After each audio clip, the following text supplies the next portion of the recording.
If your soul has felt restless lately, if your prayers have become more desperate, more honest, more raw, and yet your life seems to be getting harder instead of easier, pause right here. Because what you're experiencing may not be resistance, it may not be delay, and it certainly may not be abandonment. It may be God positioning you for elevation. Because God rarely promotes people by removing pressure. He promotes them by increasing strength. And the confusion you're feeling right now is often the doorway to clarity, not the evidence of failure. And if doors have been closing, if certain people have quietly exited your life, if things that once flowed easily now feel heavy and strained, and you've whispered under your breath, "God, what are you doing?" Understand this clearly. Heaven is not silent. Heaven is strategic. And what feels like loss in the natural often signals alignment in the spiritual. Because God never takes you higher by making the path smoother. He takes you higher by making you deeper, stronger, and more surrendered. And there are patterns in Scripture, unmistakable patterns that appear again and again right before God elevates a person into a new level of faith, influence, and purpose. Yet most believers miss them because they don't look like blessings, they look like breakdowns. And today, this message is not here to comfort your flesh, it is here to awaken your spirit. Because if even a few of these signs are showing up in your life, you are closer to breakthrough than you realize. And the season you've been questioning may actually be the season heaven has been preparing. There comes a moment in every believer's life when the place they once fit into suddenly feels too tight, too small, too shallow. Not because something is wrong with them, but because something is growing within them. And what once felt safe now feels suffocating. The routines that once sustained you now leave you empty. The spiritual diet that once satisfied you now feels thin, and you can't explain it without sounding ungrateful. Yet deep inside, you know you can't go back to the way things were because your spirit has outgrown that environment. And this is not rebellion, it is not ingratitude, it is divine discontent, the kind God releases when He is preparing someone to move forward. Because elevation always begins with dissatisfaction. Not dissatisfaction with God, but dissatisfaction with staying the same. And when God begins to stir that restlessness, it's because remaining where you are would eventually damage who you're becoming. And He loves you too much to let that happen. So He allows the discomfort to grow until staying becomes more painful than stepping out in faith. And here's what makes this season confusing. God doesn't always explain what He's doing in advance. He rarely gives full blueprints. He gives instructions that require trust. And that's why so many people mistake transition for punishment, because they expect clarity before obedience. But heaven operates the other way around. Obedience unlocks clarity. And the moment you feel like you can't coast anymore, that you can't just go through the motions spiritually, emotionally, or even professionally, recognize it for what it is, a signal that God is preparing you for more than your current environment can sustain. And if you try to shrink yourself to fit where you no longer belong, you'll suffocate your calling. As this process unfolds, another uncomfortable shift often follows. People begin to fall away, not always through conflict, not always through betrayal, sometimes just through distance. Conversations fade, invitations slow down, connections that once felt natural now feel forced. And your instinct is to wonder what you did wrong, but often the truth is simpler and harder at the same time. God is creating space, because everyone who walks with you in one season is not assigned to walk with you in the next. And this is not about superiority, it's about assignment, because certain levels require solitude, and certain callings require separation, not forever, but for preparation. And isolation becomes the classroom where God sharpens discernment, deepens dependence, and strips away distractions you didn't even realize were shaping your decisions. This is where many believers panic and try to pull people back into their lives who God is gently releasing. But every time you resist this process, you delay your growth, because intimacy with God increases in proportion to your willingness to be alone with Him. And the wilderness seasons of Scripture were never about abandonment, they were about transformation. Because before God uses someone publicly, He always develops them privately. And silence is not evidence of absence, it is often evidence of attention. God listening closely to see whether you'll keep trusting Him without applause, affirmation, or reassurance. And as this separation deepens, something else quietly begins to change. Your prayers evolve, not because you've learned new religious language, but because your heart is maturing. And you stop praying just to escape discomfort and start praying to understand purpose. You stop asking God to remove pressure and start asking Him to shape character. You stop negotiating outcomes and start surrendering identity. And this is one of the clearest indicators of spiritual elevation, because immature faith asks God to adjust circumstances, but mature faith asks God to adjust the heart.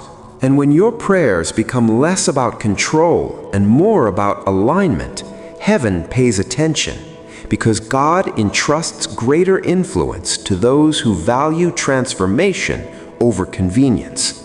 This shift in prayer often comes with a heightened awareness of inner issues, attitudes, patterns, and motivations. God begins to surface, not to shame you, but to refine you. Because promotion without purification always leads to destruction, and God is too wise to elevate what He hasn't first healed. So He invites you into deeper honesty, deeper repentance, deeper surrender. And while this process can feel heavy, it is actually evidence of intimacy, because God only corrects those He intends to use.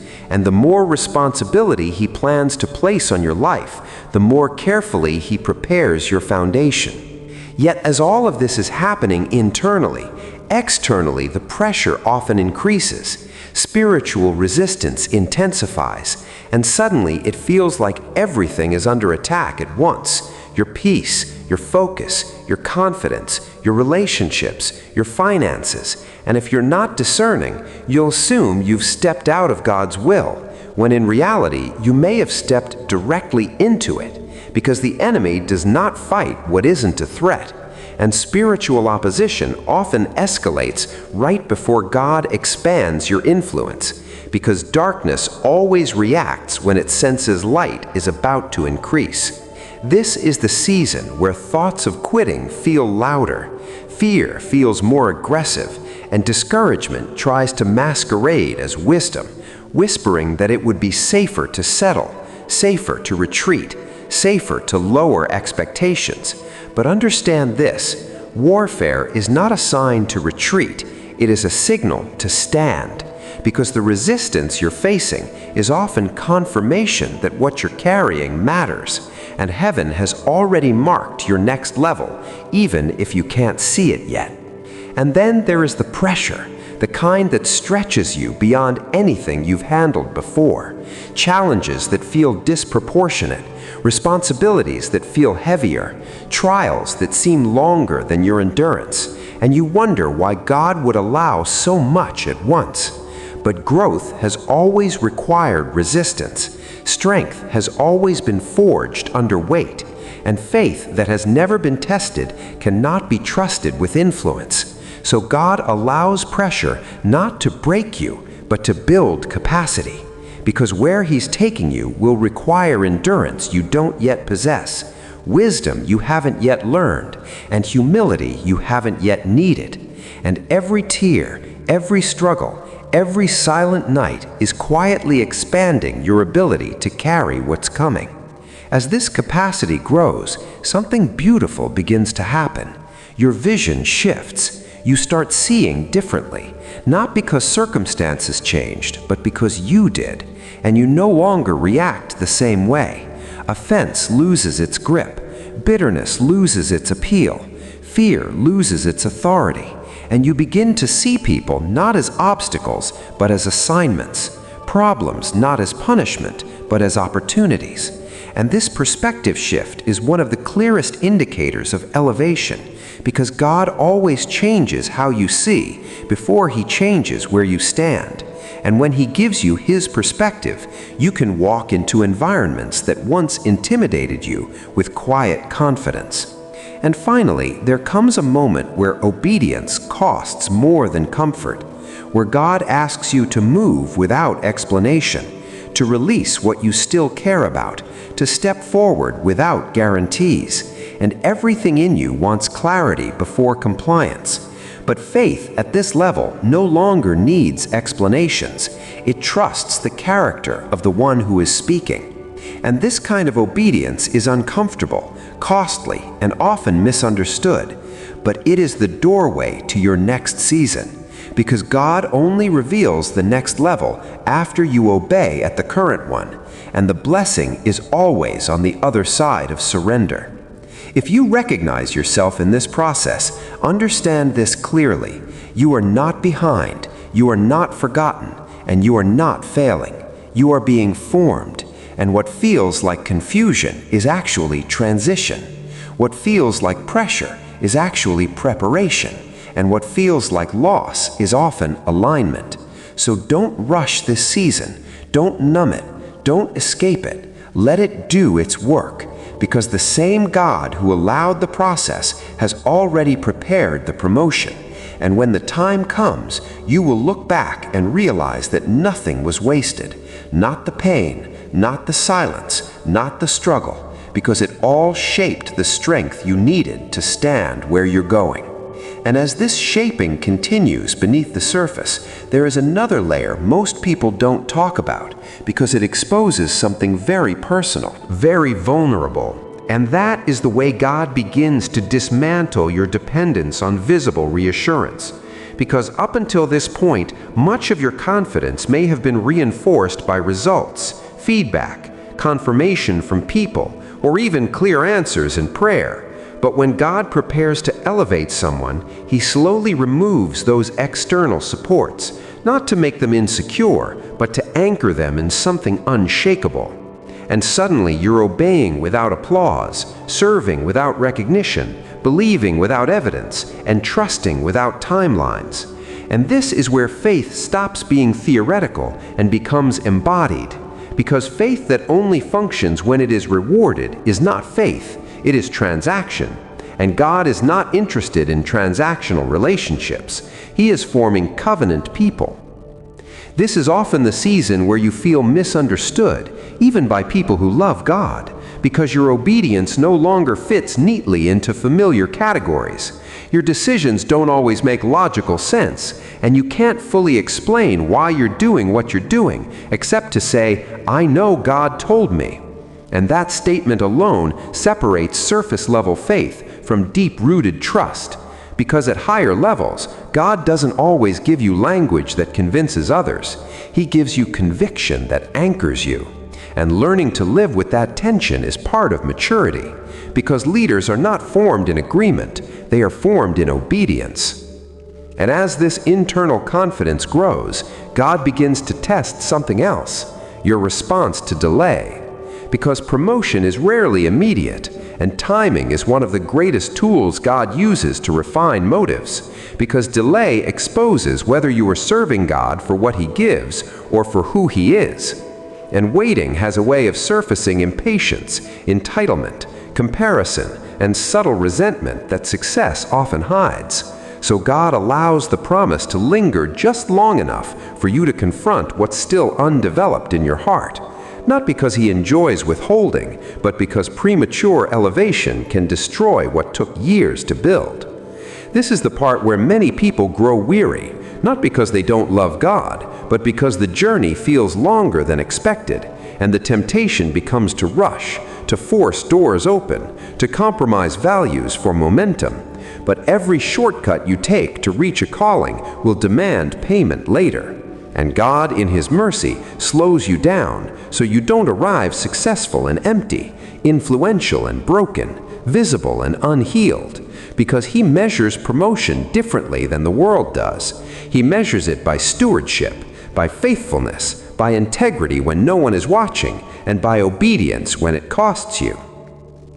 During this waiting, God also sharpens discernment, and you begin to sense things you didn't notice before. Subtle shifts in environments, hidden motives in conversations, warning signs that once passed unnoticed. And this isn't you becoming suspicious or judgmental, it's you becoming spiritually aware, because higher levels require clearer discernment, and influence without discernment is dangerous. So God trains your spirit to listen beyond words, to perceive beyond appearances, and to trust His quiet nudges even when they interrupt comfort. At the same time, your tolerance for superficiality decreases, not because you think you're better than others, but because your spirit craves substance, and small talk begins to feel heavy, surface faith begins to feel hollow, and you hunger for truth that transforms rather than entertains.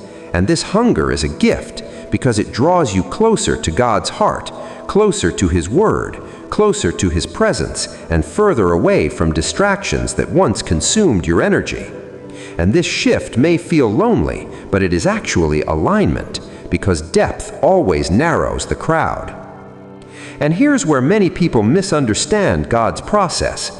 They assume that if God is elevating them, everything should become clearer, easier, more joyful. But often the opposite happens before the breakthrough, because God is not just changing your position, He is changing your posture. And posture determines how much you can carry, how much you can steward, and how long you can endure. And the deeper the humility, the greater the capacity, because pride fractures under pressure, but humility grows stronger. And God will always prioritize character over charisma, depth over display, and substance over speed. As this transformation unfolds, you may notice that old coping mechanisms stop working. The distractions you once used to numb stress lose their effect. The habits that once soothed anxiety no longer satisfy. And this can feel unsettling, but it is actually grace, because God is gently removing crutches so you learn to lean fully on Him. And dependence on God is not weakness, it is strength refined.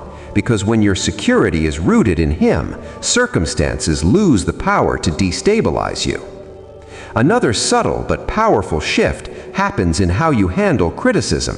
Where once it may have crushed you or made you defensive, now it becomes information rather than identity, because God is teaching you to separate who you are from what people say. And this emotional maturity is essential for higher levels of influence, because when people's opinions define you, their approval controls you. But when God's voice anchors you, you become free to lead, serve, and obey without being driven by fear of rejection. And as this freedom grows, generosity begins to flow more naturally, not just with resources, but with forgiveness, patience, time, and compassion. Because when you are no longer operating from scarcity, you can give without anxiety. And this generosity is often tested in seasons where it feels illogical to give, where obedience requires release instead of accumulation. And every time you choose generosity over fear, you align yourself with heaven's economy, where multiplication follows surrender, not hoarding. This is also the stage where God begins to trust you with influence, sometimes quietly, sometimes gradually. People start seeking your counsel, opening up to struggles, asking for wisdom. And this is not accidental, because influence is not given through titles, it is granted through trust.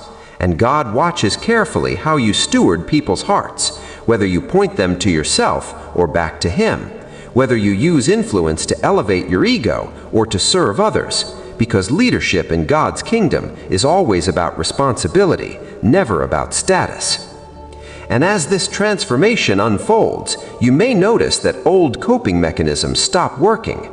The distractions you once used to numb stress lose their effect. The habits that once soothed anxiety no longer satisfy. And this can feel unsettling, but it is actually grace, because God is gently removing crutches so you learn to lean fully on Him. And dependence on God is not weakness, it is strength refined.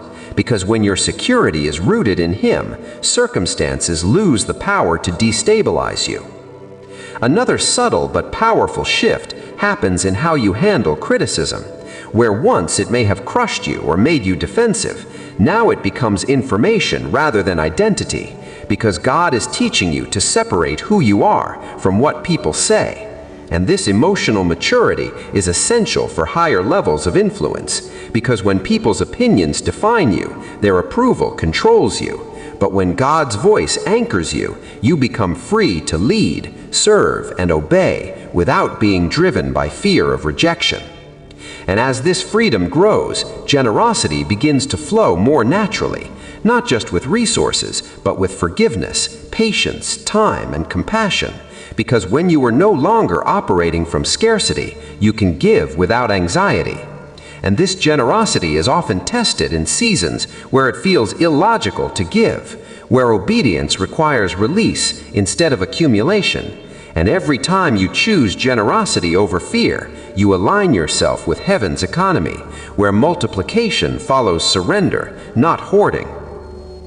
This is also the stage where God begins to trust you with influence, sometimes quietly, sometimes gradually. People start seeking your counsel, opening up to struggles, asking for wisdom. And this is not accidental, because influence is not given through titles, it is granted through trust. And God watches carefully how you steward people's hearts, whether you point them to yourself or back to Him, whether you use influence to elevate your ego or to serve others, because leadership in God's kingdom is always about responsibility, never about status. And perhaps the most challenging part of this entire process is learning to remain faithful when the reward is not immediate, when obedience feels costly and unseen, when faithfulness feels repetitive and unrewarded. And yet this is where endurance is forged.